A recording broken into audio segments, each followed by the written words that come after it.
Hello friends, welcome to ಐಲೆ classes, the school of competitive exams. ಇವತ್ತಿನ ದಿನಾಂಕ 6 February 2022. ಈ ದಿನದ ಪ್ರಮುಖವಾದ ಕರೆಂಟ್ ಅಫೇರ್ಸ್ ಟಾಪಿಕ್ಗಳನ್ನು ಡಿಸ್ಕಸ್ ಮಾಡೋಣ. ನಮ್ಮ PSI ಕ್ರ್ಯಾಶ್ ಕೋರ್ಸ್ ನಾಳೆ ಬೆಳಿಗ್ಗೆ 10 ಗಂಟೆಯಿಂದ ಅಂದರೆ ಫೆಬ್ರವರಿ 7ನೇ ತಾರೀಕಿನಿಂದ ಪ್ರಾರಂಭವಾಗ್ತಾ ಇದೆ. ಈಗಲೇ ನೀವು ರಿಜಿಸ್ಟರ್ ಮಾಡಿಕೊಂಡು ಈ ಒಂದು ಕೋರ್ಸನ್ನು ಜಾಯಿನ್ ಆಗ್ಬೋದು. Let's begin with hour articles. ನಾವು ಇವತ್ತು ಡಿಸ್ಕಸ್ ಮಾಡ್ತಾ ಇರೋ ಆರ್ಟಿಕಲ್ಗಳಲ್ಲಿ ಮೊದಲನೇದು ಒಂದು ಪುಸ್ತಕದ ಪಬ್ಲಿಷ್ಮೆಂಟ್ ಬಗ್ಗೆ ಇದೆ. ಈ ಪುಸ್ತಕದ ಹೆಸರು ಇಂಡಿಯಾ ದ್ಯಾಟ್ ಈಸ್ ಭಾರತ್. ಈ ಒಂದು ಪುಸ್ತಕದ ಬಗ್ಗೆ ತಿಳ್ಕೊಳ್ಳೋಣ. ಇದಾದಮೇಲೆ IUCN ನಮ್ಮ ಅರಾವಳಿ ಬಯೋಡೈವರ್ಸಿಟಿ ಪಾರ್ಕ್ ಅನ್ನು ಗುರುಗ್ರಾಮ್ನಲ್ಲಿ ಎಸ್ಟಾಬ್ಲಿಷ್ ಅಥವಾ ಡಿಸೈಗ್ನೇಟ್ ಮಾಡಿದೆ. ಇದರ ಬಗ್ಗೆ ಡಿಸ್ಕಸ್ ಮಾಡೋಣ. ಅದಾದ ನಂತರ ನೆಕ್ಸ್ಟ್ ಆರ್ಟಿಕಲ್ನಲ್ಲಿ ಭಾರತ ರತ್ನ ಪಂಡಿತ್ ಭೀಮಸೇನ್ ಜೋಶಿ ಇವರ ಒಂದು ಜನ್ಮ ಶತಮಾನೋತ್ಸವವನ್ನು ಫೆಬ್ರವರಿ 4ರಂದು ಆಚರಿಸಲಾಯಿತು. ಇವರ ಕಾಂಟ್ರಿಬ್ಯೂಷನ್ ಟುವರ್ಡ್ಸ್ ಹಿಂದೂಸ್ತಾನಿ ಮ್ಯೂಸಿಕ್ ಮತ್ತು ಹಿಂದೂಸ್ತಾನಿ ಮ್ಯೂಸಿಕ್ ಬಗ್ಗೆ ಕೂಡ, ಸಂಗೀತದ ಬಗ್ಗೆ ಕೂಡ ತಿಳ್ಕೊಳ್ಳೋಣ. ಇದಾದ ನಂತರ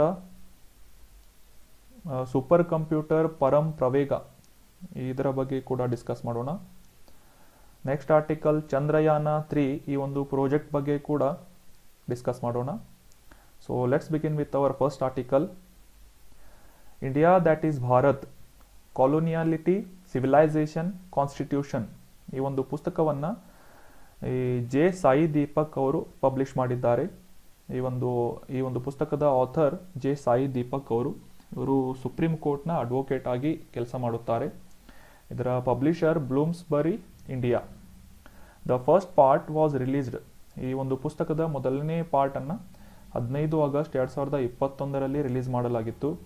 ಈ set to launch the second part. ಈಗ ಎರಡನೇ ಪಾರ್ಟನ್ನು ಜೂನ್ 2022ರಲ್ಲಿ ಲಾಂಚ್ ಮಾಡಲು ಒಂದು ಪ್ಲ್ಯಾನನ್ನು ಮಾಡಿದ್ದಾರೆ. ಅದಾದ ನಂತರ ಈ ಪುಸ್ತಕದ ಮೂರನೇ ಭಾಗವನ್ನು ಜೂನ್ 2023ರಲ್ಲಿ ಪಬ್ಲಿಷ್ ಮಾಡಲು ಪ್ಲ್ಯಾನ್ ಮಾಡಿದ್ದಾರೆ. It is the first part of comprehensive trilogy which examines the impact of European colonial consciousness or coloniality on Bharat. ಭಾರತದ ಮೇಲೆ ಈ ಯುರೋಪಿಯನ್ ಕಾಲೋನಿಯಲಿಸಮ್, ಒಂದು ಸಾಮ್ರಾಜ್ಯಶಾಹಿಯ ಒಂದು ಇಂಪ್ಯಾಕ್ಟನ್ನು, ಪರಿಣಾಮವನ್ನು ಈ ಪುಸ್ತಕ ಇವ್ಯಾಲ್ಯುಯೇಟ್ ಅಥವಾ ಎಕ್ಸಾಮಿನ್ ಅಥವಾ ಪರೀಕ್ಷೆ ಮಾಡುತ್ತದೆ. ಮತ್ತು ಈ ಇಂಡಿಯಾ ದ್ಯಾಟ್ ಈಸ್ ಭಾರತ್ ಅನ್ನುವ ಒಂದು ಪುಸ್ತಕ, it highlights how the colonialism changes the socio religious culture, history, education, language and racial patterns in India. ಈ ಸಾಮ್ರಾಜ್ಯಶಾಹಿ ಒಂದು ಕಾಲೋನಿಯಲಿಸಮ್ ಏನಿದೆ, ಇದು ಭಾರತದ ಸಾಮಾಜಿಕ, ಧಾರ್ಮಿಕ ಮತ್ತು ಸಾಂಸ್ಕೃತಿಕ ಮತ್ತು ಐತಿಹಾಸಿಕ, ಶೈಕ್ಷಣಿಕ, ಭಾಷೆಯ ಮತ್ತು ಜನಾಂಗೀಯ ಪ್ಯಾಟರ್ನ್ಗಳನ್ನು ಯಾವ ರೀತಿ ಚೇಂಜ್ ಮಾಡಿತು ಅಂತ ಈ ಪುಸ್ತಕ ವಿವರಣೆಯನ್ನು ನೀಡುತ್ತದೆ. ನಮ್ಮ ನೆಕ್ಸ್ಟ್ ಆರ್ಟಿಕಲ್, IUCN ಗುರುಗ್ರಾಮ್ನಲ್ಲಿ 2022ರ ಅರಾವಳಿ ಬಯೋಡೈವರ್ಸಿಟಿ ಪಾರ್ಕನ್ನು ಡೆಸಿಗ್ನೇಟ್ ಮಾಡಿದೆ. ಇದರ ಬಗ್ಗೆ ಇದೆ ನ್ಯೂಸ್. ಏನು ಅಂತಂದರೆ, ಈ ಅರಾವಳಿ ಬಯೋಡೈವರ್ಸಿಟಿ ಪಾರ್ಕ್ ಗುರುಗ್ರಾಮ್ನಲ್ಲಿ, ಇದು ಹರಿಯಾಣ ರಾಜ್ಯದಲ್ಲಿದೆ, has been declared as India's, ಭಾರತದ ಪ್ರಥಮವಾದಂಥ other effective area based conservation measures site.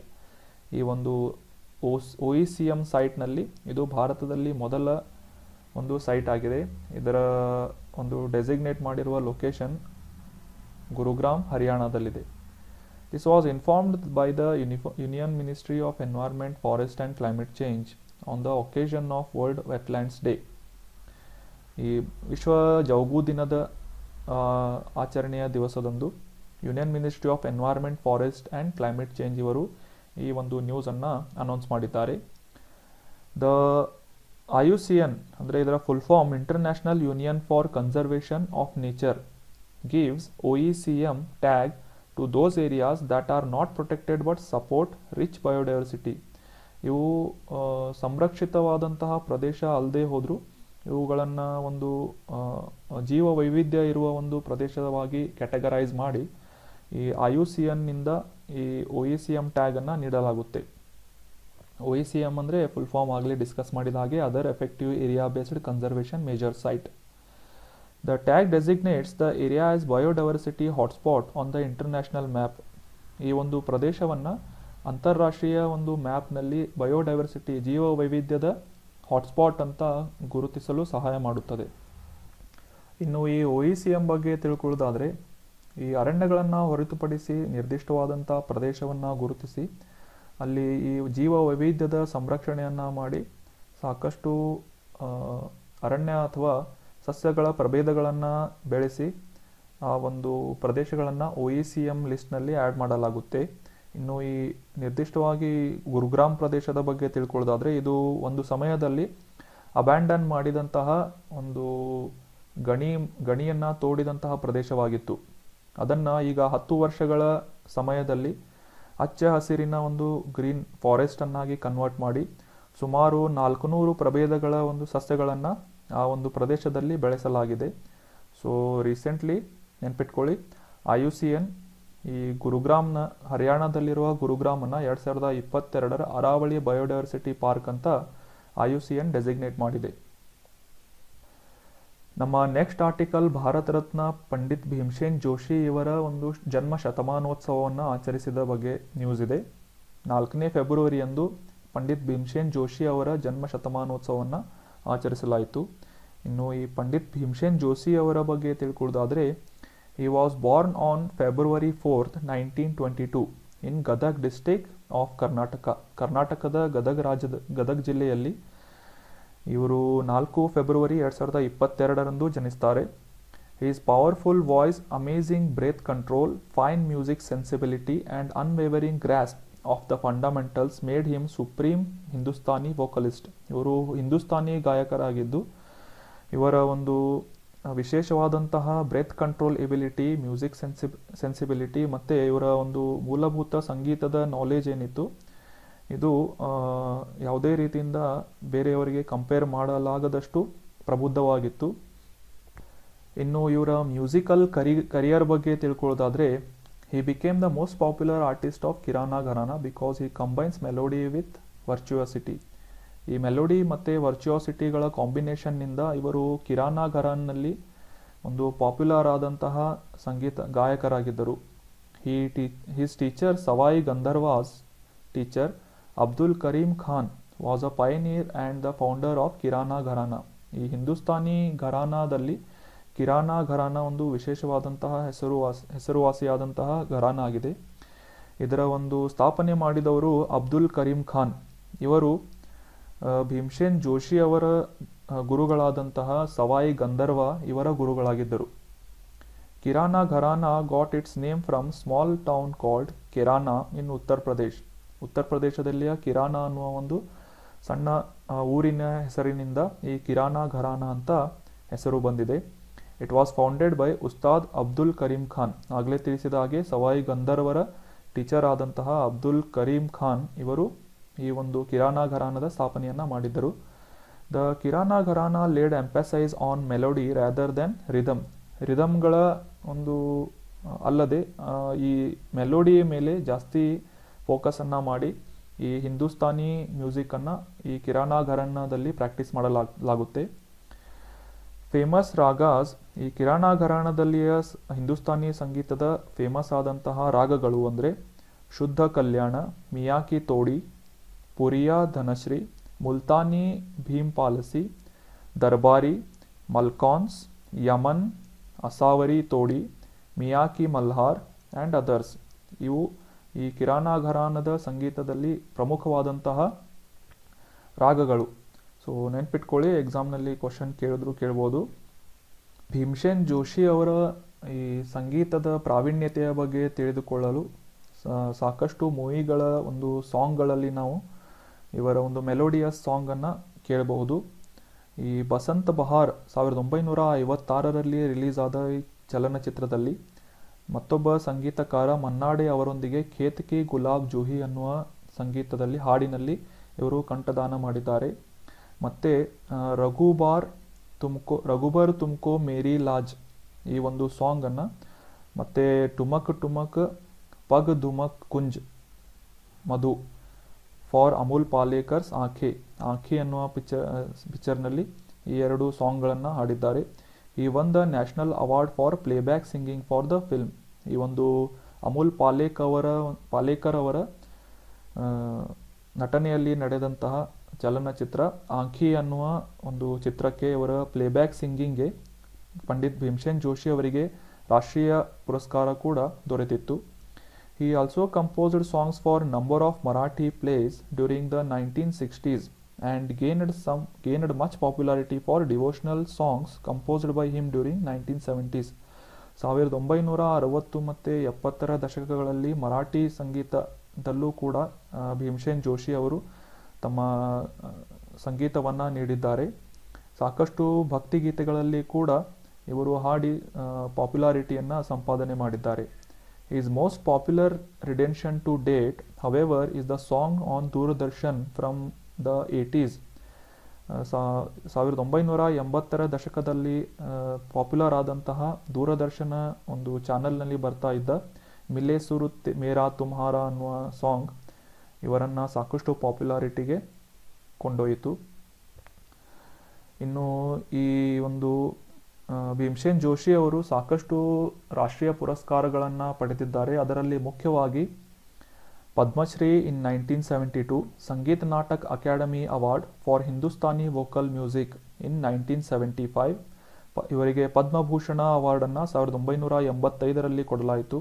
ಅದಾದ ಮೇಲೆ ಮಧ್ಯಪ್ರದೇಶ ಸರ್ಕಾರದಿಂದ ತಾನ್ಸೇನ್ ಸಮ್ಮಾನ್ ಈ ಒಂದು ಪ್ರಶಸ್ತಿಯನ್ನು 1992ರಲ್ಲಿ ನೀಡಲಾಯಿತು.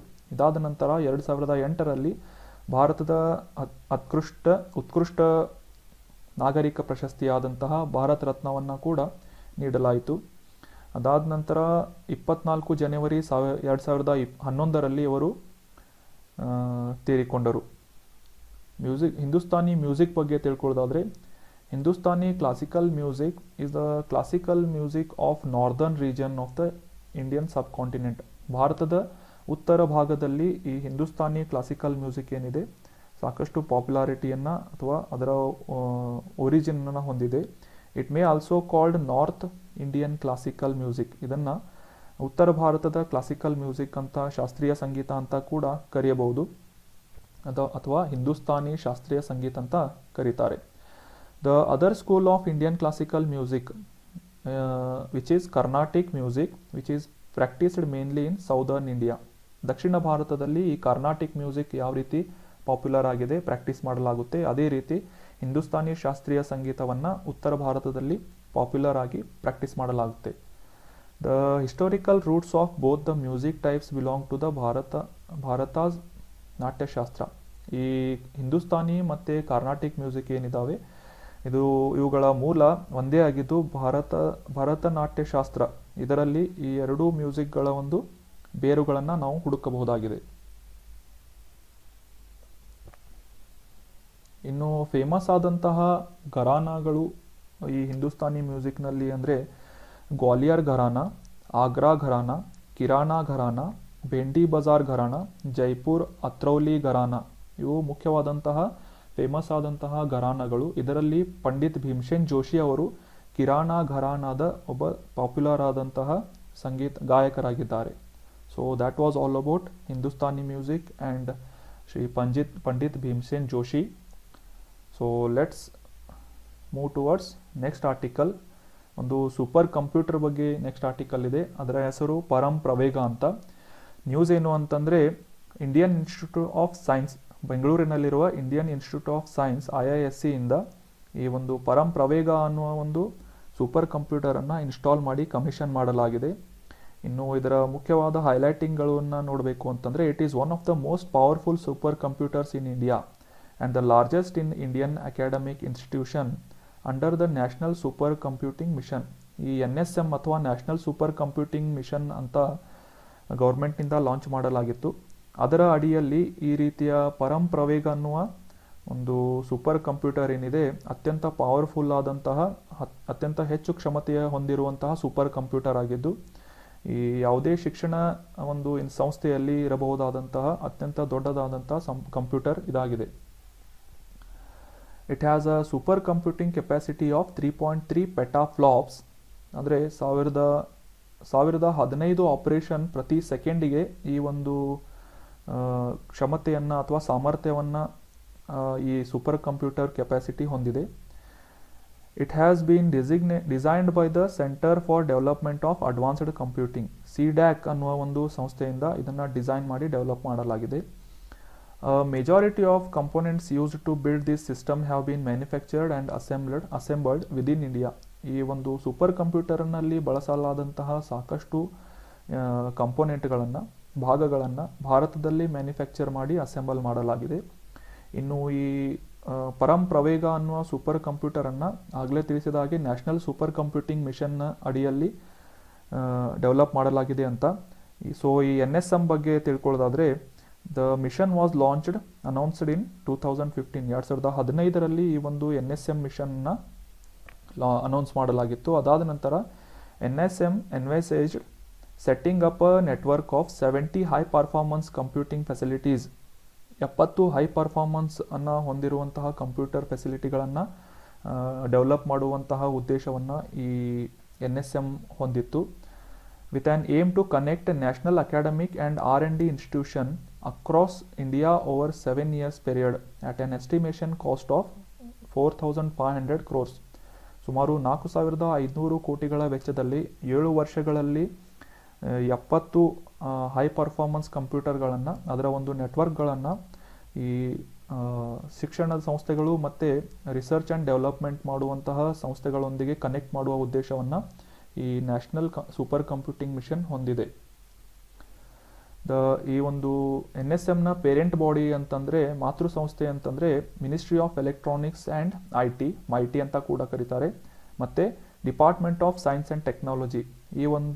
ಈ ಎರಡು ಬಾಡಿಗಳ ಒಂದು ಕೊಲ್ಯಾಬರೇಷನ್ನಲ್ಲಿ ಈ NSM ಮಿಷನನ್ನು ಲಾಂಚ್ ಮಾಡಲಾಗಿದೆ. ಇದರ ನೋಡಲ್ ಏಜೆನ್ಸಿ ಬಂದ್ಬಿಟ್ಟು Centre for Development of Advanced Computing, that is CDAC, ಪುಣೆಯಲ್ಲಿದೆ ಈ ಸಂಸ್ಥೆ, ಮತ್ತು ಇಂಡಿಯನ್ ಇನ್ಸ್ಟಿಟ್ಯೂಟ್ ಆಫ್ ಸೈನ್ಸ್, ಇದು ಬೆಂಗಳೂರಿನಲ್ಲಿದೆ. Under NSM, the long term plan is to build strong base of 20,000 skilled person over the next 5 years, who will be equipped to handle the complexities of super computers. ಈ NSMನಲ್ಲಿ super ಕಂಪ್ಯೂಟರ್ಗಳನ್ನು develop ಮಾಡೋದು ಅಷ್ಟೇ ಅಲ್ಲದೆ ಸುಮಾರು 20,000 skilled ಪರ್ಸನ್ಗಳನ್ನು ಕೂಡ, ವ್ಯಕ್ತಿಗಳನ್ನು ಕೂಡ develop ಮಾಡುವಂತಹ ಉದ್ದೇಶವನ್ನು ಇದು ಹೊಂದಿದೆ. ಯಾಕಂತಂದರೆ ಮುಂದಿನ 5 ವರ್ಷಗಳಲ್ಲಿ ಈ ಕಂಪ್ಯೂಟರ್ಗಳನ್ನು ಆಪರೇಟ್ ಮಾಡುವ ಮತ್ತು ಅವುಗಳನ್ನು ಹ್ಯಾಂಡಲ್ ಮಾಡುವಂತಹ ಕೆಪಾಸಿಟಿಯನ್ನು ಬೆಳೆಸಲು ಈ ರೀತಿಯ ಒಂದು ಉದ್ದೇಶವನ್ನು NSM ಹೊಂದಿದೆ. In 2020, RTI reply revealed that India has produced just 3 supercomputers since 2015 under NSM. ಆಗಲೇ ಡಿಸ್ಕಸ್ ಮಾಡಿದ ಹಾಗೆ ಸುಮಾರು 70 ಸೂಪರ್ ಕಂಪ್ಯೂಟರ್ಗಳನ್ನು ಡೆವಲಪ್ ಮಾಡುವಂತಹ ಉದ್ದೇಶವನ್ನು ಈ NSM ಮಿಷನ್ ಹೊಂದಿದೆ. ಬಟ್ ಈ ಒಂದು ರೈಟ್ ಟು ಇನ್ಫಾರ್ಮೇಷನ್ ಅನ್ನುವ ಒಂದು ಅಪ್ಲಿಕೇಶನ್ನಲ್ಲಿ ಬಂದ ರಿಪ್ಲೈ ಪ್ರಕಾರ 2015ರಿಂದ ಕೇವಲ 3 ಕಂಪ್ಯೂಟರ್ಗಳನ್ನು ಸಿದ್ಧಪಡಿಸಲಾಗಿದೆ, ಸೂಪರ್ ಕಂಪ್ಯೂಟರ್ಗಳನ್ನು. ಅದರಲ್ಲಿ Param Shivay which is installed in IIT BHU, ಅಂದರೆ ಬನಾರಸ್ ಹಿಂದೂ ಯೂನಿವರ್ಸಿಟಿಯಲ್ಲಿ ಈ ಪರಂ ಶಿವಾಯ್ ಎನ್ನುವ ಒಂದು ಸೂಪರ್ ಕಂಪ್ಯೂಟರನ್ನು ಇನ್ಸ್ಟಾಲ್ ಮಾಡಲಾಗಿದೆ ವಿತ್ 837 ಟೆರಾಫ್ಲಾಪಿ ಕೆಪಾಸಿಟಿ. ಅದರ ಕೆಪಾಸಿಟಿ 837 ಟೆರಾಫ್ಲಾಪ್ ಇದೆ. ನೆಕ್ಸ್ಟ್ IIT ಖಾರಗ್ಪುರ್ನಲ್ಲಿ 1.66 ಪೆಟಾಫ್ಲಾಪ್ ಕೆಪಾಸಿಟಿ ಇರುವ ಸೂಪರ್ ಕಂಪ್ಯೂಟರನ್ನು ಇನ್ಸ್ಟಾಲ್ ಮಾಡಲಾಗಿದೆ. ಇನ್ನು ಮೂರನೆಯದು ಪರಂ ಬ್ರಹ್ಮ ಆಟ್ ISER ಅನ್ನುವ ಪುಣೆ ಸಂಸ್ಥೆಯಲ್ಲಿ ಇದನ್ನು ಇನ್ಸ್ಟಾಲ್ ಮಾಡಲಾಗಿದೆ. ಇದರ ಕೆಪಾಸಿಟಿ 797 ಟೆರಾಫ್ಲಾಪ್ಗಳು. ನಮ್ಮ ನೆಕ್ಸ್ಟ್ ಆರ್ಟಿಕಲ್ ಚಂದ್ರಯಾನ 3 ಪ್ರಾಜೆಕ್ಟ್ ಬಗ್ಗೆ ಇದೆ. ನ್ಯೂಸ್ ಏನು ಅಂತಂದರೆ 2022 ಆಗಸ್ಟ್ವರೆಗೆ ಈ ಚಂದ್ರಯಾನ 3 ಅನ್ನುವ ಪ್ರಾಜೆಕ್ಟನ್ನು ಲಾಂಚ್ ಮಾಡುವ ಒಂದು ಅನೌನ್ಸ್ಮೆಂಟನ್ನು ಮಾಡಲಾಗಿದೆ. ಇನ್ನು ಈ ಚಂದ್ರಯಾನ 3 ಪ್ರಾಜೆಕ್ಟ್ ಬಗ್ಗೆ ತಿಳ್ಕೊಳ್ಳೋದಾದರೆ, ಇದು ಚಂದ್ರಯಾನ 2 ಪ್ರಾಜೆಕ್ಟ್ನಲ್ಲಿ ಲಾಂಚ್ ಆದಂತಹ ಸೇಮ್ ಕಾನ್ಫಿಗರೇಷನನ್ನು ಹೊಂದಿದ್ದು, ಇದಕ್ಕೆ ಸೆಪ್ರೇಟಾಗಿ ಯಾವುದೇ ರೀತಿಯ ಆರ್ಬಿಟರನ್ನು ಅಳವಡಿಸಲಾಗಿಲ್ಲ. ಯಾಕಂದರೆ ಚಂದ್ರಯಾನ 2 ಪ್ರಾಜೆಕ್ಟ್ನಲ್ಲಿ ಇದ್ದಂತಹ ಸೇಮ್ ಆರ್ಬಿಟರನ್ನು ಈ ಚಂದ್ರಯಾನ 3ಯಲ್ಲಿ ಲಾಂಚ್ ಮಾಡಲಾಗ್ತಾ ಇದೆ. Chandrayaan 3 is critical for ISRO as it will demonstrate India's capability to make landing for further interplanetary missions. ಈ ಚಂದ್ರಯಾನ 3 ಇಸ್ರೋ ಅಥವಾ ಇಂಡಿಯನ್ ಸ್ಪೇಸ್ ರಿಸರ್ಚ್ ಆರ್ಗನೈಸೇಷನ್ ಏನಿದೆ, ಈ ಒಂದು ಸಂಸ್ಥೆಗೆ ಒಂದು ಕ್ರಿಟಿಕಲ್ ಆದಂತಹ ಅಥವಾ ಒಂದು ನಿರ್ಣಾಯಕವಾದಂತಹ ಡೆಮಾನ್ಸ್ಟ್ರೇಟರ್ ಆಗಿದ್ದು, ಇದು ಭಾರತದ ಒಂದು ಲ್ಯಾಂಡಿಂಗ್ ಮಾಡುವಂತಹ, ಬೇರೆ ಗ್ರಹದಲ್ಲಿ ಲ್ಯಾಂಡ್ ಮಾಡುವಂತಹ ಪ್ರಾಜೆಕ್ಟ್ಗಳನ್ನು ಮಾಡುವ ಒಂದು ಸಾಮರ್ಥ್ಯವನ್ನು ಡಿಸ್ಪ್ಲೇ ಮಾಡುವಂತಹ ಕ್ರಿಟಿಕಲ್ ಆದಂತಹ ಪ್ರಾಜೆಕ್ಟ್ ಆಗಿದೆ. So it is very crucial from the ISRO point of view as well as Indian capability of landing the interplanetary missions. The Chandrayana 3 takes cues from first Chandrayana mission launched in October 2008 that made major discoveries including finding evidence of water on the lunar surface. ಈ Chandrayaan 3 project ಮೊದಲ ಬಾರಿಗೆ launch ಆದಂತಹ ಚಂದ್ರಯಾನ ಮಿಷನ್ನ ಕ್ಯೂಗಳನ್ನು continue ಮಾಡ್ತಾ ಇದ್ದು 2008 ಅಕ್ಟೋಬರ್ನಲ್ಲಿ ಈ Chandrayaan first ಪ್ರಾಜೆಕ್ಟನ್ನು launch ಮಾಡಲಾಗಿತ್ತು. ಅದರ ಮುಖ್ಯವಾದಂತಹ ಅನ್ವೇಷಣೆ ಏನು ಅಂತಂದರೆ ಚಂದ್ರನ ಒಂದು ಮೇಲ್ಮೈ ಮೇಲೆ ನೀರಿನ ಒಂದು ಎವಿಡೆನ್ಸ್ಗಳನ್ನು ಇದು ಪತ್ತೆ ಹಚ್ಚಿತ್ತು. ಈ ಚಂದ್ರಯಾನ 2 ಪ್ರಾಜೆಕ್ಟ್ ಬಗ್ಗೆ ತಿಳ್ಕೊಳ್ಳೋದಾದರೆ India second mission to the moon, ಇದು ಭಾರತದ 2ನೇ ಚಂದ್ರನ ಒಂದು ಪ್ರಾಜೆಕ್ಟ್ ಆಗಿದ್ದು had failed to make a soft landing on lunar surface. ಚಂದ್ರನ ಮೇಲ್ಮೈ ಮೇಲೆ ಸಾಫ್ಟ್ ಲ್ಯಾಂಡಿಂಗ್ ಮಾಡುವುದರಲ್ಲಿ ಈ ಚಂದ್ರಯಾನ 2 ಪ್ರಾಜೆಕ್ಟ್ ಫೇಲ್ ಆಗಿತ್ತು. The lander and rover malfunctioned in the final moments and crash landed, getting destroyed in the process. ಈ ಒಂದು launch ಮಾಡಿದ ಮೇಲೆ ಚಂದ್ರಯಾನ 2 ಪ್ರಾಜೆಕ್ಟ್ನಲ್ಲಿದ್ದ ಲ್ಯಾಂಡರ್ ಮತ್ತು ರೋವರ್ಗಳು ಮಾಲ್ ಫಂಕ್ಷನ್ ಮಾಡಿದ್ದರಿಂದ, ಸರಿಯಾಗಿ ವರ್ಕ್ ಆಗದೇ ಇದ್ದಿದ್ದರಿಂದ ಅವುಗಳು ತಮ್ಮ ನಿಯಂತ್ರಣವನ್ನು ಕಳೆದುಕೊಂಡು ಕ್ರ್ಯಾಶ್ ಲ್ಯಾಂಡಿಂಗ್ ಮಾಡಿ ಸಂಪೂರ್ಣವಾಗಿ ನಾಶ ಹೊಂದಿದ್ದವು. ಸೊ ಈಗ 2022 ಆಗಸ್ಟ್ನವರೆಗೆ ಚಂದ್ರಯಾನ 3 ಪ್ರಾಜೆಕ್ಟನ್ನು ಲಾಂಚ್ ಮಾಡುವ ಉದ್ದೇಶವನ್ನು ಹೊಂದಿದೆ. ಈ ಚಂದ್ರಯಾನದಿಂದ ಪ್ರಾಜೆಕ್ಟ್ದಿಂದ ಸಾಕಷ್ಟು ಇನ್ಫಾರ್ಮೇಷನ್ಗಳನ್ನು ಇಲ್ಲಿಯವರೆಗೆ ಕಲೆಕ್ಟ್ ಮಾಡಲಾಗಿದೆ. ಅದರಲ್ಲಿ ಮುಖ್ಯವಾಗಿ ಏನು ಅಂತಂದರೆ ಚಂದ್ರನ ಮೇಲ್ಮೈ ಮೇಲೆ ವಾಟರ್ ಮಾಲಿಕ್ಯೂಲ್ಗಳನ್ನು ಪತ್ತೆ ಹಚ್ಚುವುದು ನಿಖರವಾದಂತಹ ಈ ರೀತಿಯ ಇನ್ಫಾರ್ಮೇಷನ್ ಇಲ್ಲಿಯವರೆಗೆ ಪತ್ತೆ ಹಚ್ಚಲಾದ ಸಾಕಷ್ಟು ಪ್ರಿಸೈಸ್ ಆದಂತಹ ಇನ್ಫಾರ್ಮೇಷನ್ ಆಗಿದೆ. ಇದಾದ ನಂತರ ಕೆಲವೊಂದು ಮೈನರ್ ಎಲಿಮೆಂಟ್ಗಳನ್ನು ಕೂಡ ಈ ಚಂದ್ರಯಾನ ಪ್ರಾಜೆಕ್ಟ್ ಪತ್ತೆ ಹಚ್ಚಿದೆ. ಅದರಲ್ಲಿ ಮುಖ್ಯವಾಗಿ ಕ್ರೋಮಿಯಂ ಆಗಿರ್ಬೋದು, ಮ್ಯಾಂಗನೀಸ್ ಮತ್ತು sodium have been detected for the first time through remote sensing. ಈ ರಿಮೋಟ್ ಸೆನ್ಸಿಂಗ್ ತಂತ್ರಜ್ಞಾನದಿಂದ ಕ್ರೋಮಿಯಂ, ಮ್ಯಾಂಗನೀಸ್, ಸೋಡಿಯಂ ಈ ಒಂದು ಎಲಿಮೆಂಟ್ಗಳನ್ನು ಕೂಡ ಪತ್ತೆ ಹಚ್ಚಲಾಗಿದೆ. So that was all about today's discussion of article friends. ಈಗ ಕ್ವಿಕ್ ರಿವಿಷನ್ನಲ್ಲಿ ನಮ್ಮ ಸ್ಟೇಟ್ಮೆಂಟ್ಗಳ ಸರಿ ತಪ್ಪುಗಳನ್ನು ಗುರುತಿಸೋಣ. First statement, book India that is Bharat, coloniality, civilisation, constitution is written by Shashi Tharoor. Shashi Tharoor ಅವರು ಇಂಡಿಯಾ ದ್ಯಾಟ್ ಈಸ್ ಭಾರತ್ ಅನ್ನುವ ಪುಸ್ತಕವನ್ನು ಬರೆದಿದ್ದಾರೆ ಅಂತ ಸ್ಟೇಟ್ಮೆಂಟ್ ಇದೆ. ಈ ಸ್ಟೇಟ್ಮೆಂಟ್ ಫಾಲ್ಸ್ ಆಗುತ್ತೆ, ಯಾಕಂದರೆ ಈ ಪುಸ್ತಕವನ್ನು ಬರೆದವರು ಸುಪ್ರೀಂ ಕೋರ್ಟ್ನ ಅಡ್ವೊಕೇಟ್ ಆದಂತಹ ಜೆ ಸಾಯಿ ದೀಪಕ್ ಅವರು. Next statement, Aravalli biodiversity park in Gurugram Haryana has been declared as India's first other effective area based conservation majors OECM site. ಈ OECM ಸೈಟ್ನಲ್ಲಿ ಭಾರತದ ಪ್ರಥಮವಾದಂತಹ IUCNನಿಂದ ಗುರುತಿಸಲಾದಂತಹ ಒಂದು ಪಾರ್ಕ್ ಆಗಿದ್ದು, ಇದು ಹರಿಯಾಣದ ಗುರುಗ್ರಾಮ್ನಲ್ಲಿ ಅರಾವಳಿ ಬಯೋಡೈವರ್ಸಿಟಿ ಪಾರ್ಕ್ ಅಂತ ಹೆಸರಿಸಲಾಗಿದೆ. ಸೊ ಈ ಒಂದು ಸ್ಟೇಟ್ಮೆಂಟ್ ಏನಾಗುತ್ತೆ, ಟ್ರೂ ಆಗುತ್ತೆ. Next statement, Pandit Bhimsen Joshi was most popular artist of Agra Gharana. ಈ ಒಂದು ಸ್ಟೇಟ್ಮೆಂಟ್ ರಾಂಗ್ ಆಗುತ್ತೆ, ಯಾಕಂದರೆ ಪಂಡಿತ್ ಭೀಮಸೇನ್ ಜೋಶಿ ಅವರು ಒಬ್ಬ ಕಿರಾಣ ಘರಾನಾದ ಫೇಮಸ್ ಆದಂತಹ ಗಾಯಕರಾಗಿದ್ದರು. Next statement, Indian institute of science IISc has installed and commissioned Param Pravega is a supercomputer developed under national supercomputing mission. ಈ NSM ಪ್ರಾಜೆಕ್ಟ್ನಲ್ಲಿ ಈ ಬೆಂಗಳೂರಿನ ಇಂಡಿಯನ್ ಇನ್ಸ್ಟಿಟ್ಯೂಟ್ ಆಫ್ ಸೈನ್ಸ್ನಿಂದ ಈ ಪರಂ ಪ್ರವೇಗ ಅನ್ನುವ ಸೂಪರ್ ಕಂಪ್ಯೂಟರನ್ನು ಇನ್ಸ್ಟಾಲ್ ಮಾಡಲಾಗಿದೆ. ಈ ಒಂದು ಸ್ಟೇಟ್ಮೆಂಟ್ ಕೂಡ ಸರಿಯಾಗುತ್ತೆ. Next statement, Chandrayana 3 is scheduled for launch in August 2022. Will be having an orbiter with it.